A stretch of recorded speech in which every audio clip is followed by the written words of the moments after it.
अमेरिकी राष्ट्रपति डोनाल्ड ट्रम्पको आप्रवासन छापा विरुद्ध चलिरहेको प्रदर्शन हिंसात्मक बन्न पुगेको छ।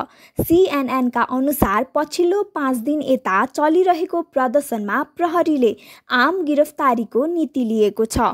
आन्दोलनका क्रममा तोडफोड र लुटपाट बढेपछि लस एन्जल्स शहरका मेयर करेन बासले केन्द्रीय क्षेत्रमा रात्रिकालीन कर्फ्यू लागू गरेकी छन्। राष्ट्रपति ट्रम्पले गैरकानुनी आप्रवासी विरुद्धको धरपकड गर्ने आदेश दिएपछि यो आन्दोलन सुरु भएको हो। गत शुक्रबारदेखि ल्याटिन अमेरिकी समुदायको क्षेत्रमा आप्रवासन तथा सीमा सुरक्षा निकायले छापा मारेको छ। राष्ट्रपति ट्रम्पले लस एन्जल्समा 4000 नेशनल गार्ड र 700 मरिन सैनिक पठाएका छन्। यसैबीच राष्ट्रपति ट्रम्पले सीमा सुरक्षा अधिकारीलाई दैनिक कम्तीमा 3000 आप्रवासी पक्राउ गर्ने लक्ष्य दिएका छन्। राष्ट्रपति भए यता ट्रम्पले गैरकानुनी आप्रवासन न्यून स्तरमा झारेको दावी पनि गरेका छन्।